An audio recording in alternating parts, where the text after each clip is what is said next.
When you gaze up at the winter sky, the constellation Orion stands as a familiar hunter guarding the heavens. But hanging from his belt is a fuzzy patch of light that hides a turbulent and violent secret. This is the Great Orion Nebula, a stellar nursery located 1,300 light-years from Earth. To our eyes, it appears as a peaceful cloud of beauty, but zooming in reveals it is actually a chaotic cauldron of radiation and wind. We are witnessing the birth of thousands of stars, but this is no safe haven. It is a zone of cosmic danger where survival is not guaranteed. Dominating the center of this region is the Trapezium Cluster, a group of massive, incredibly hot stars.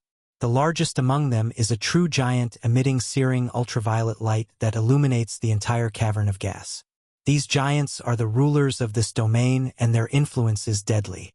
Scattered throughout the nebula, we find hundreds of faint tadpole-shaped objects. These are proplyds or protoplanetary disks. They are the dense dark cocoons where new solar systems are trying to form. Inside these knots of gas and dust, material is colliding and sticking together, attempting to build planets. This is the exact same process that formed our Earth and solar system billions of years ago. However, these young stars have been born in a hostile neighborhood. The relentless torrent of UV radiation from the massive central stars is attacking these disks. You can see the evidence in the bright glowing edges and the long tails stretching away from the center. These tails are actually streams of gas being boiled off the disk, blown away by the stellar winds of the giants nearby like a wind vane pointing into the storm. This process is known as photoevaporation.